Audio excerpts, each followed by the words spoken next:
ሰላም ጤና ይስጥልን ውድ የሸገር ጆርናል ተከታታዮች፣ ዛሬ የካቲት 16 2018 ዓ.ም በዛሬው መረጃ ሰዓታችን ኢትዮጵያና እስራኤል በቀይ ባህር ቀጠና ስለጀመሩት አዲስ ወታደራዊ አስተላለፍ በተመለከተ፣ መከላከያ መውጣቱን ተከትሎ በቤኒሻንጉልና በአማራ ክልል ተባብሶ የቀጠለው የታጣቂዎች ጥቃትና የዜጎች ሮሮ፣ የፌዴሬሽን ምክር ቤት በአማራና በትግራይ መካከል የይገባኛል ውዝግብ ያለባቸው አካባቢዎችን አስመልክቶ ዛሬ የሰጠው ውሳኔ፣ ህወሓት የቀበራቸውን የጦር መሳሪያ እያወጣ ወደ ውቅሮ ማጓጓዙን በተመለከተ እነዚህንና ሌሎች ዝርዝር መረጃዎችን እናደርሳችኋለን። አብራችሁን ቆዩ። በአፍሪካ ቀንድና በመካከለኛው ምስራቅ መካከል ያለው ጂኦፖለቲካዊ ትኩሳት ወደ አዲስ ምዕራፍ እየተሸጋገረ መሆኑን የሚያሳዩ ምልክቶች እየታዩ ነው።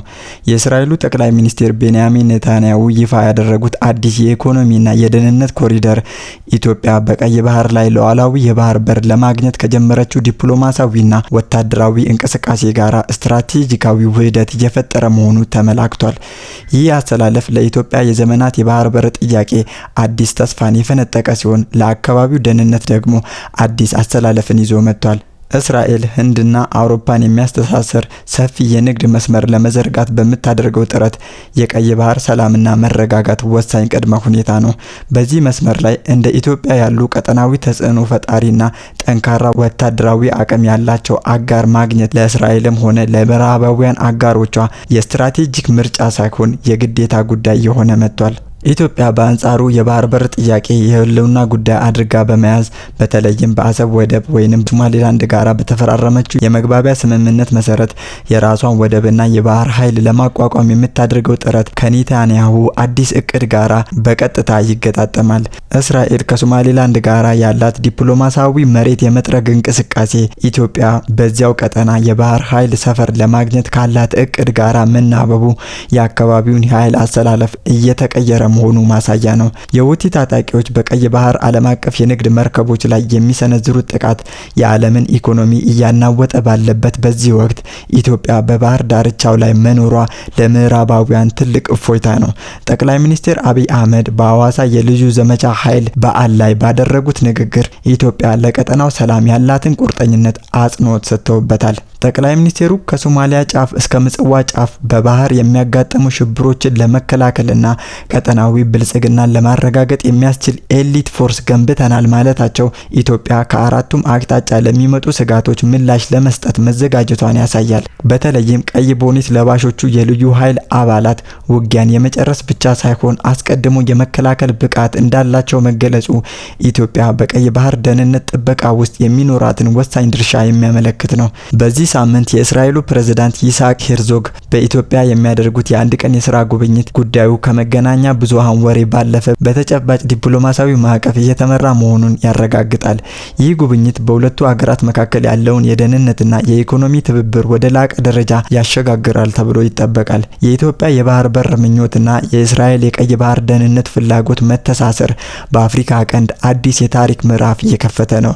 ኢትዮጵያ በቀይ ባህር ዳርቻ የወደብ ባለቤት መሆኗ ለራሷ ብልጽግና ብቻ ሳይሆን ለዓለም አቀፍ የንግድ መስመር ጥበቃ ዋስትና እንደሚሆን የታመነበት ይመስላል። ሂደቱ ግልጽ ነው። አዲስ ዓለም አቀፍ አስተላለፍ እየተፈጠረ ነው። ኢትዮጵያ ደግሞ የዚህ አስተላለፍ ማዕከል ለመሆን ተዘጋጅታለች። በሰሜን ኢትዮጵያ በተለያዩ አካባቢዎች ዳግም አንዣቧል የተባለው የጦርነት ስጋት ለዓመታት በጦርነት አዙሪት ውስጥ በቆዩ ንጹሃን ዜጎች ላይ ከባድ ማህበራዊ፣ ኢኮኖሚያዊና ስነ ልቦናዊ ስብራት እያደረሰ ይገኛል። በተለይም በኮረም በመቀሌና በአካባቢያቸው የሚገኙ ነዋሪዎች ጦርነት አይቀሬ ነው በሚል የከፋ ስጋት ውስጥ መውደቃቸው የዜጎች መሰረታዊ ሰላም በእጅጉ መናጋቱን ያሳያል። በኮረም ከተማ መናኸሪያ የሚታየው ረጅም ሰልፍ ተራ የጉዞ ምልክት ሳይሆን የነገ ተስፋቸው የጨለመባቸው ዜጎች የነፍስ አድን ሽሽት መገለጫ ሆኗል።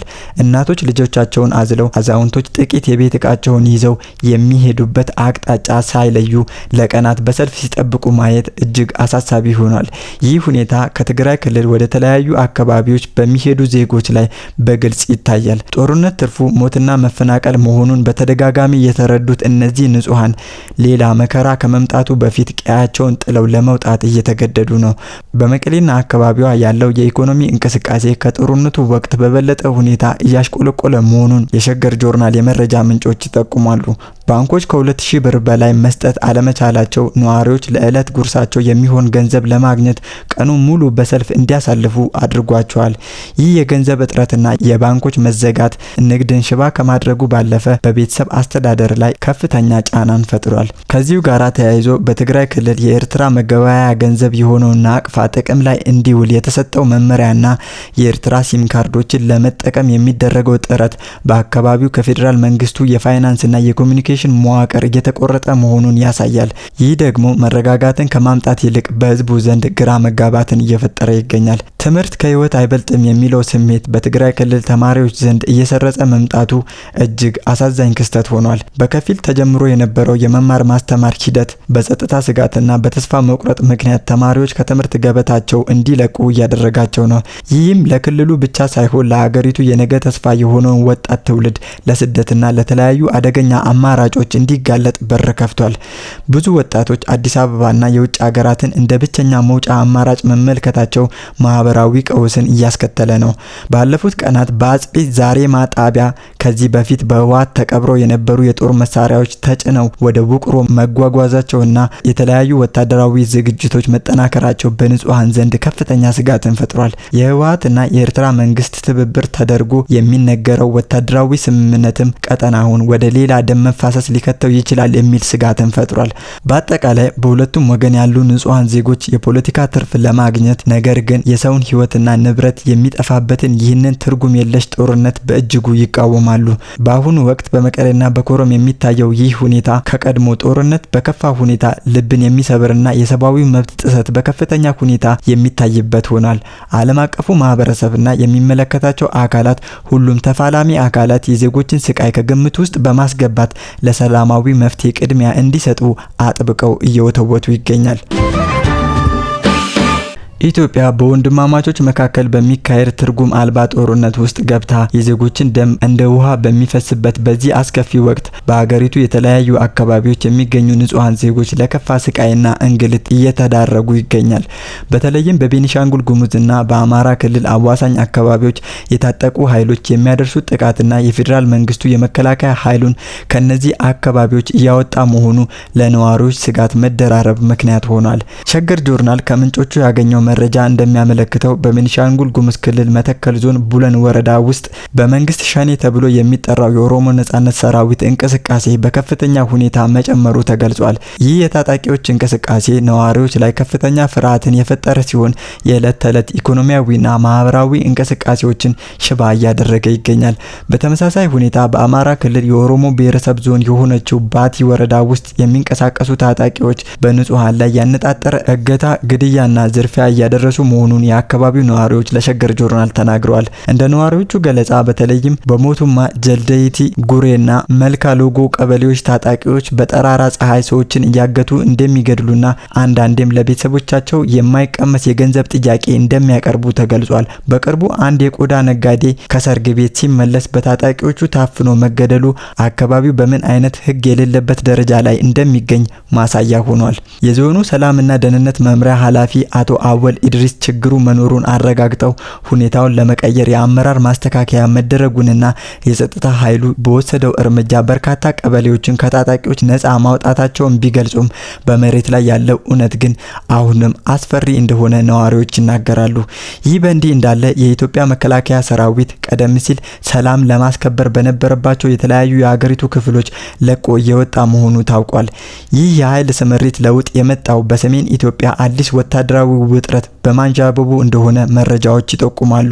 በአሁኑ ወቅት የኤርትራ መንግስትና ህወሓት በፌዴራል መንግስቱ ላይ አዲስ ጦርነት ለመክፈት በጋራ እየሰሩ ነው የሚሉ መረጃዎች መውጣታቸው አገሪቱ ወደ ሌላ ደም መፋሰስ ሊከት ይችላል የሚል ስጋትን ፈጥሯል። ይህ የጠላቴ ጠላት ወዳጄ ነው በሚል መሪ የተመሰረተ አዲስ ጥምረት ቀደም ሲል በሰሜን ጦርነት ከፍተኛ መስዋዕትነት የከፈለው የኢትዮጵያ ህዝብ ዳግም ለከፋ ሰቆቃ ሊዳርግ ይችላል ተብሎ ይፈራል። ለደህንነታቸው ሲሉ ስማቸው እንዳይጠቀስ የፈለጉ የባቲ ወረዳ ወረዳ ነዋሪ ማህበረሰቡ በጠራራ ፀሐይ የሚፈጸሙ ግድያዎች የማስቆም አቅም እንደሌለውና በመንግስት በኩል የሚደረገው ጥበቃ በቂ አለመሆኑን ይገልጻሉ። እርስ በርስ የምንጋደልበት ይህ ትርጉም አልባ ጦርነት መቆም አለበት የሚሉ ነዋሪዎቹ የፌዴራል መንግስቱ ትኩረቱን በሰሜን ግንባር ብቻ በማድረግ በየአካባቢ ያሉ ታጣቂዎች ንጹሃንን እንደፈለጉ እንዲያደርጉ እድል ሰጥቷቸዋል ሲሉ ይከሳሉ። በአጠቃላይ ኢትዮጵያ በአንድ በኩል ከውስጥ ታጣቂዎች ጋራ በሌላ በኩል ደግሞ በሰሜን በኩል ከመጣው አዲስ ወታደራዊ ስጋት ጋራ እየታገለች ትገኛለች። በዚህ ሁሉ መሃል ግን ዋጋ እየከፈለ ያለው አማራጭ የሌለው ተራው ዜጋ ነው። ጦርነቱ በወንድማማቾች መካከል መሆኑ ደግሞ ቁስሉን የከፋ ያደርገዋል። የኢትዮጵያ ፌዴሬሽን ምክር ቤት በአማራና በትግራይ ክልሎች መካከል የይገባኛል ጥያቄ በሚነሳባቸውና አከራካሪ በሆኑ 5 የምርጫ ክልሎች ላይ በቀጣይ አገራዊ ምርጫ ዙሪያ ወሳኝና ልዩ ውሳኔ ማሳለፉን የኢትዮጵያ ብሔራዊ ምርጫ ቦርድ አስታውቋል። ይህ ውሳኔ በሁለቱ ክልሎች አዋሳኝ አካባቢዎች የሚገኙ ነዋሪዎች በምርጫ ያላቸውን ተሳትፎና የአካባቢዎቹ አስተዳደራዊ ሁኔታን በተመለከተ ግልጽ አቅጣጫን ያስቀመጠ ነው። የፌዴሬሽን ምክር ቤት ለብሔራዊ ምርጫ ቦርድ በላከው ደብዳቤ እንደገለጸው በአማራና ትግራይ ክልሎች መካከል የይገባኛል ውዝግብ ያለባቸው ሁመራ፣ አዲረመጽ፣ ኮረም አፍላ፣ ጠለምትና ራያ አላማጣ የምርጫ ክልሎች ጉዳይ በልዩ ሁኔታ እንዲታይ ወስኗል። ምክር ቤቱ ባሳለፈው ውሳኔ መሰረት በእነዚህ አካባቢዎች ላይ የሚነሳው የይገባኛል ጥያቄ በህገ መንግስታዊ ስርዓት ዘላቂ እልባት እስኪያገኝ ድረስ አካባቢዎቹ ከትግራይ ክልል አስተዳደር መዋቅር ውጪ ሆነው እንዲቆዩ ወስኗል። ይህ እርምጃ በምርጫ ወቅት ሊነሱ የሚችሉ አለመግባባቶችን ለማስቀረትና የህዝቡን የውክልና መብት ለማክበር የታለመ መሆኑ ተመላክቷል። በእነዚህ 5 አከራካሪ የምርጫ ክልሎች የሚኖሩ ዜጎች በምርጫው ያላቸው ተሳትፎ ሙሉ በሙሉ እንደማይታገድ ውሳኔው አረጋግጧል። ይሁን እንጂ ነዋሪዎቹ ድምጽ የሚሰጡት ለኢፌዴሪ የህዝብ ተወካዮች ምክር ቤት ወይንም ለፓርላማ አባላት ምርጫ ብቻ መሆኑ ተገልጿል። ይህ ማለት በእነዚህ አካባቢዎች የሚገኙ መራጮች በአገር አቀፍ ደረጃ በሚኖሯቸው ተወካይ በቀጥታ የሚመርጡ ቢሆንም የክልል ምክር ቤት ምርጫን ግን ለጊዜው አይካሄድም። በአካባቢዎቹ ያለው የይገባኛል ውዝግብ በህገ መንግስታዊ መንገድ እልባት አግኝቶ የመጨረሻ ውሳኔ እስኪሰጥበት ድረስ የክልል ምክር ቤት ምርጫ ተራዝሞ ወደፊት በሚወሰን ጊዜ እንደሚካሄድ ምክር ቤቱ አቅጣጫን አስቀምጧል። የኢትዮጵያ ብሔራዊ ምርጫ ቦርድ በበኩሉ ከፌዴሬሽን ምክር ቤት የደረሰውን ይህንን ልዩ ውሳኔ ተግባራዊ ለማድረግ አስፈላጊውን ዝግጅት እያጠናቀቀ መሆኑን ገልጿል። ቦርዱ ከጥር 22 2018 ጀምሮ በመላው አገሪቱ የመራጮች ምዝገባ ለማካሄድ ማቀዱ የሚታወስ ሲሆን በእነዚህ 5 ልዩ የምርጫ ክልሎች የምዝገባ ሂደቱ በዚሁ መሰረት እንዲከናወን መመሪያ አሳልፏል። ቦርዱ በሰጠው መግለጫ በእነዚህ አካባቢዎች የሚከናወኑ የመራጮች ምዝገባና ተያያዥ የምርጫ ተግባራት የፌዴሬሽን ምክር ቤትን ውሳኔ መሰረት ያደረጉ ይሆናል ብሏል። ይህም ቦርዱ ለአካባቢዎቹ የሚመድባቸው አስፈጻሚዎች የድምጽ መስጫ ወረቀቶች ዝግጅትና የሎጂስቲክ አቅርቦች ላይ ጥንቃቄ የተሞላበት ስራ እንዲሰራ የሚያስገድድ ነው ተብሏል። ይህ የፌዴሬሽን ምክር ቤት ውሳኔ በሰሜኑ የሀገሪቱ ክፍል የተከሰተን ግጭት ተከትሎ በሁለቱ ክልሎች መካከል የነበረውን ውጥረት ለማርገብና ህጋዊ መፍትሄ ለመስጠት ከሚደረጉ ጥረቶች አንዱ ተደርጎ ተወስዷል። አከራካሪ በሆኑ አካባቢዎች የሚኖሩ ዜጎች በፌዴራል ደረጃ ውክልና እንዲኖራቸው ማድረጉ ዜጎች በህጋዊ ጉዳዮች ላይ ያላቸውን የመወሰን መብት የሚያስከብር ነው። ውድ አድማጭ ተመልካቾቻችን ለዛሬ ያሰናዳንላችሁ መረጃዎቻችን እኚህን ይመስሉ ነበር። አብራችሁን ስለቆያችሁ ከልብ እናመሰግናለን።